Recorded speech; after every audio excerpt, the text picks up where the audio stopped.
दोस्तों, मैं अंकित आपका अपने परिवार ड्रीम एकेडमी में एक बार पुनः स्वागत करता हूँ। हम पार्ट 1 में चर्चा कर रहे थे वर्णमाला की। वर्णमाला में हमने पढ़ा स्वरों, वर्णमाला, उनकी परिभाषाएं और स्वर कितने होते हैं, स्वरों की संख्या और स्वरों के प्रकार के बारे में हम पढ़ रहे थे। हमने पहला प्रकार पढ़ा था जीव या जीवा के आधार पर स्वरों के भेद, और दूसरा प्रकार पढ़ा था मूल वर्ग के आधार पर स्वरों के भेद। उसके आगे आज हम पढ़ते हैं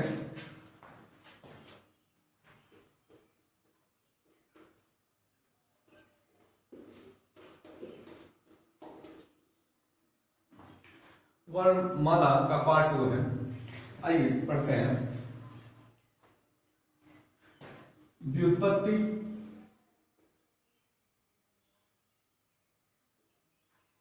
व्युत्पत्ति, रचना या मूल स्रोत के आधार पर स्वरों के प्रकार।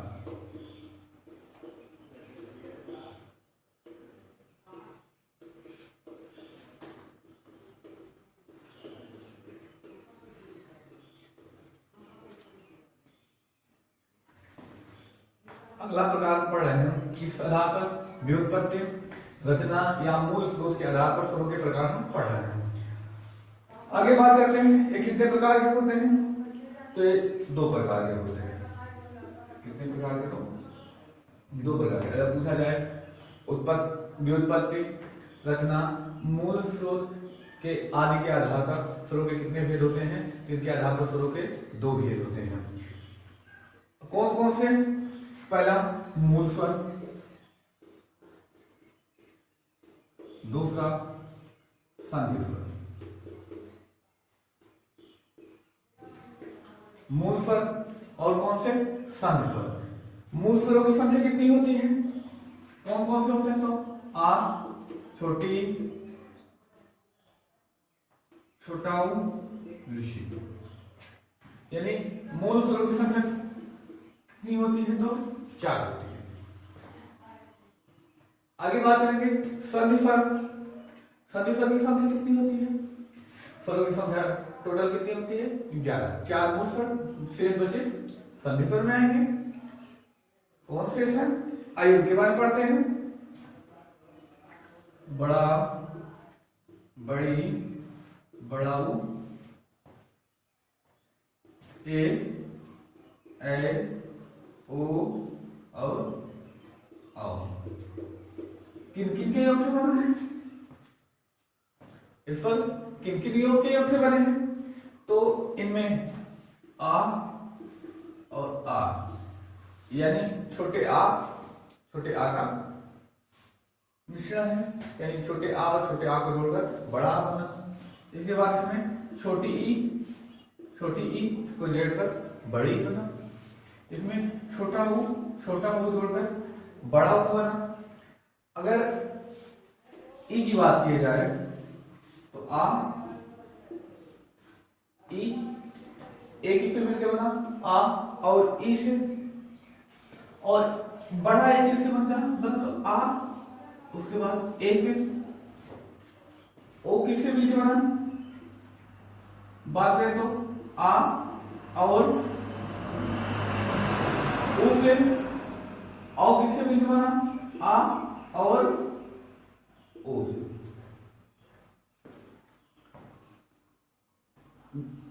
प्रश्न ऐसे पूछा जाता है, व्युत्पत्ति या रचना या मूल स्रोत के आधार पर स्वरों के भेद कितने होते हैं? तो स्वरों के कितने भेद होंगे? स्वरों के 2 भेद होंगे। पूछा जाए कौन कौन से होते हैं? तो मूल स्वर और संधि स्वर। पूछा जाए मूल स्वर स्वरों की संख्या कितनी होती है? मूल स्वरों की संख्या कितनी होती है? तो मूल स्वरों की संख्या 4 होती है। पेपर में ऐसे पूछा जा सकता है। 3 इसमें से दे देगा, एक की कोई और पूछेगा, निम्नलिखित में से कौन सा मूल स्वर नहीं है? ऐसे पूछा जाता है। अब उसके बाद 4 तो मूल स्वर, उसके बाद शेष बचे 7 स्वर। संधि स्वर कहेंगे। कौन कौन? बड़ा आ, बड़ी, बड़ा ऊ, ए, ओ और औ। इतने क्या कहेंगे? संधि स्वर। अब संधि स्वर किससे मिलकर बना होता है? तो संधि स्वर में आ छोटा आ से मिलकर बना होगा, बड़ी ई और छोटी ई से मिलकर बना होगा, ऊ बड़ा ऊ छोटा ऊ से मिलकर बनेगा। ए, ये चारों इंपॉर्टेंट हैं, बहुत पूछा जाता है पेपरों में, पूछा जाता है ए किससे मिलकर बना है, ए किससे मिलकर बना है, ओ किससे मिलकर बना है, औ किससे मिलकर बना है। हमको याद रखना होगा ए किससे मिलकर बना है, आ और ई से, और ए किससे मिलकर बना है, आ और ए से, ओ किससे मिलकर बना है, आ और ऊ से, औ किससे मिलकर बना है, आ और ओ से। आइए अब अगला प्रकार पढ़ते हैं।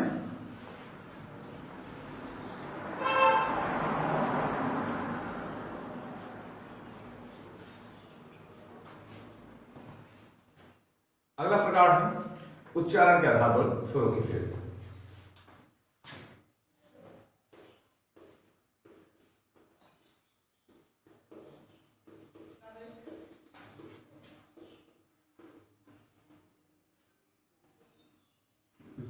उच्चारण स्थान के आधार पर स्वरों के भेद। अगला प्रकार है उच्चारण स्थान के आधार पर स्वरों के भेद। कौन सा कहां से उच्चारित होते हैं? जब हम बोलते हैं ध्वनियां हमारे मुख से निकलती हैं, मुख से किसी न किसी भाग पे टकरा कर निकलती हैं, वही होता है उच्चारण।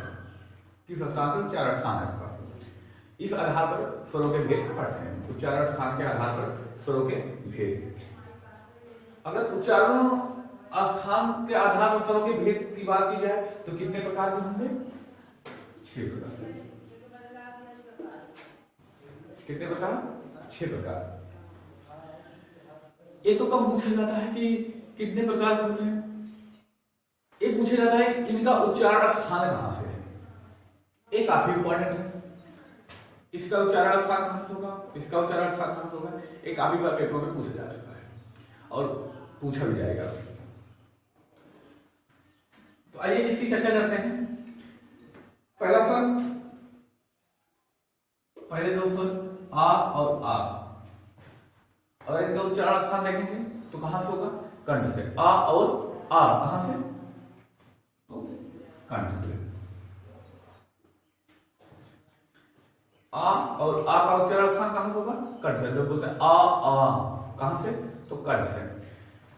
दूसरा है ई। अब आप लोग बोल के देखिए कहां से होगा उच्चारण स्थान? ई तालु। इसका उच्चारण स्थान कहां से होगा? तालु से। आगे बात करें ऋषि,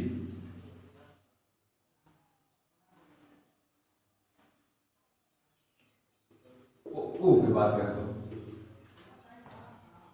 आ ई ओ का उच्चारण स्थान कहां से होगा? तो ओ का उच्चारण स्थान ओर से। कहां से होगा? तो ओर से। ऋषि का उच्चारण स्थान कहां से होगा? मूर्धा।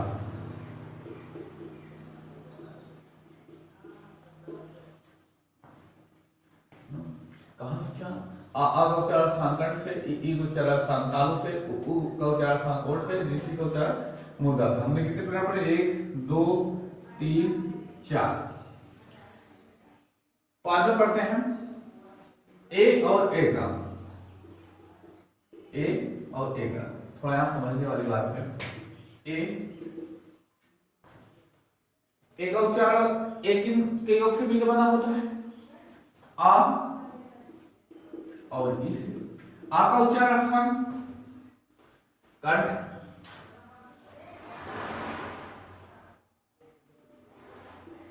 कंठ। ई का उच्चारण स्थान तालु।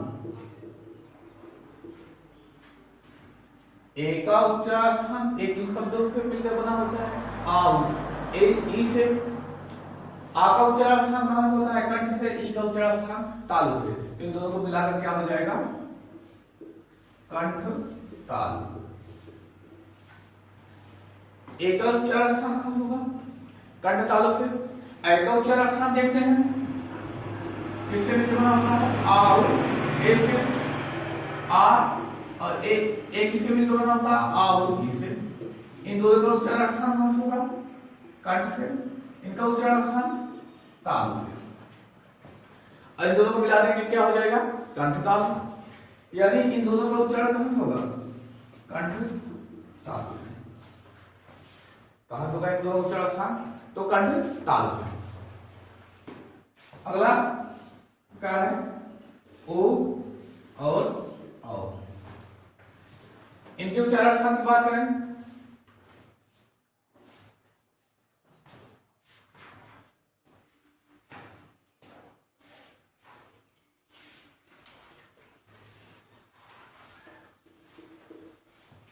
ओ किनके योग से मिलकर बना होता है? अगर ओ की बात करें, ओ किन के योग से मिलकर बना है? ओ, आ और ऊ के योग से मिलकर बना है। इस आ का उच्चारण स्थान कंठ, इस ऊ का उच्चारण स्थान ओष्ठ। इनको मिलाकर क्या हो जाएगा? कंठोष्ठ।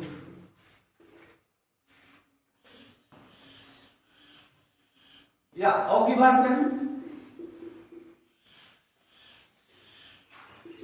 किनके योग से? आ और ओ के योग से मिलकर बनता है। आ किससे योग के बनेगा? आ और ऊ से। इन दोनों का उच्चारण स्थान कंठ, इनका ओष्ठ। इन दोनों को मिलाकर क्या हो जाएगा? कंठोष्ठ। यानी इन दोनों का उच्चारण स्थान कहां होगा?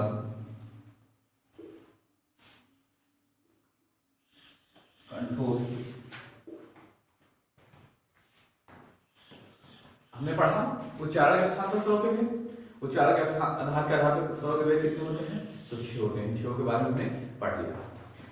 अब आगे पढ़ते हैं।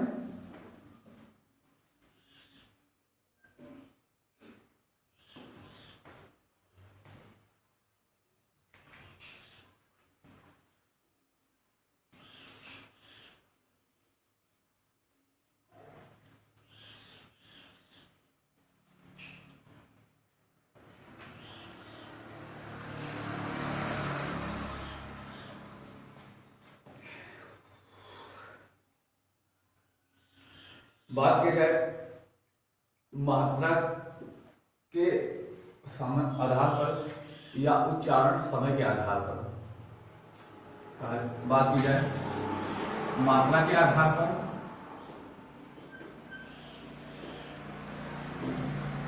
पर या उच्चारण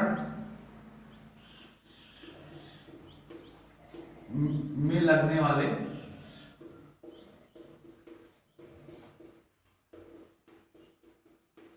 समय के आधार पर स्वरों के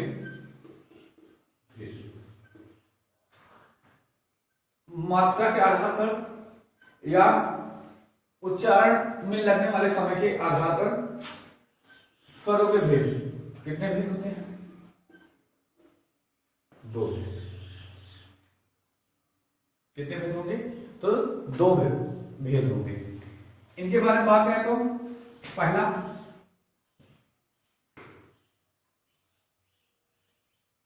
कितने प्रकार के होंगे? तो 2 प्रकार के होंगे। इनके कई नाम मिलते हैं, उनके बारे में बात किया जाए तो पहला होगा एक नाम इसका एक मात्रिक स्वर। इसके बारे में चर्चा करेंगे क्यों इसको एक मात्रिक कहा जाता है। लघु स्वर कहा जाता है। एक नाम प्राथमिक स्वर भी मिलता है। और इसका अगला नाम नैसर्गिक स्वर।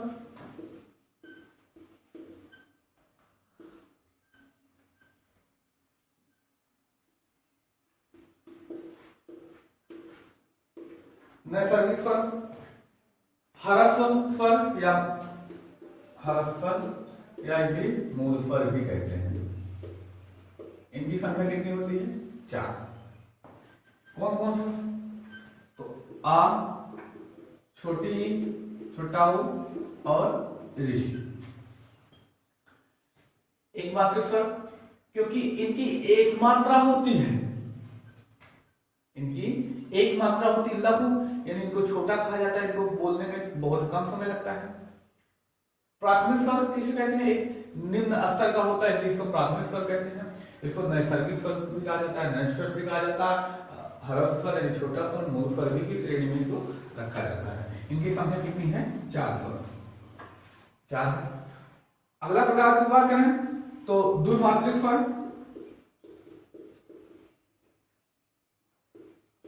अगला प्रकार है दो मात्रिक स्वर, या इन्हीं को दीर्घ स्वर या बड़ा स्वर या बात करें गुरु स्वर भी कहते हैं, गुरु स्वर भी कहते हैं। इनकी संख्या कितनी होगी? टोटल स्वर कितने? तो 11, 4 के बारे में चर्चा कर लिया। बचे कितने स्वर? 4 स्वर, सॉरी 7 स्वर। इनकी संख्या कितनी होगी? 7। यानी दो मात्रिक स्वर या दीर्घ स्वर या बड़े स्वर की बात की जाए तो इनकी संख्या कितनी होगी? 7 स्वर होंगे। अब कौन कौन से होते हैं इनकी चर्चा किया जाए। आ, बड़ी ई, बड़ा ऊ, ए ओ और औ। अब इन दो मात्रिक स्वरों को, इन दो मात्रिक स्वरों को भी दो पार्ट में बांटा गया है। कौन कौन से दो पार्ट हैं उनकी चर्चा करते हैं।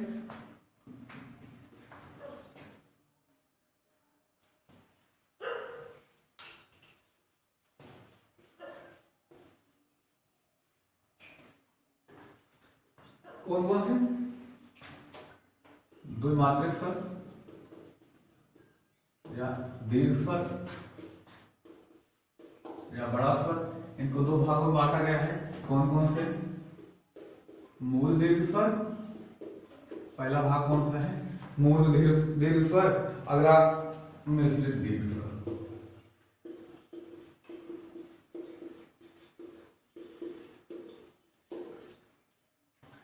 अब सारा टोटल है, अगर इन सातों को बांट दिया गया है।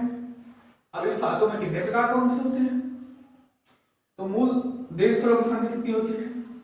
3। इनकी संख्या कितनी होगी? 4। आइए इनकी 3 के बारे में चर्चा करें। कौन कौन से आते हैं? आ, उसके बाद ई, ओ। इस आ और आ से मिलकर बना है। मूल दीर्घ स्वर वो स्वर है जो समान स्वरों के मेल से बनते हैं, और ये अलग अलग स्वरों के मेल से मिलकर बनते हैं। आ से मिलकर बना, ई और ई से मिलकर बना, एक इससे ऊ और ऊ से मिलकर बना। आगे बात किया जाए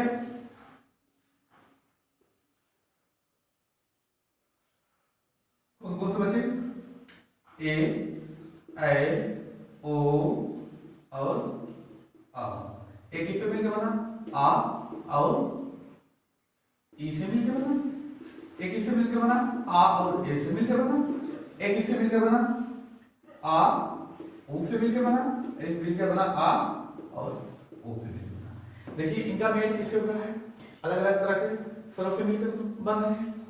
दीर्घ स्वर यदि पेपर में आता है बताइए दीर्घ स्वर कौन से हैं? 3 ऑप्शन इसमें से, एक ऑप्शन इसमें से है, तो प्राथमिकता किसको दी जाएगी? ए। क्यों? क्योंकि ये मूल स्वर के श्रेणी में आते हैं।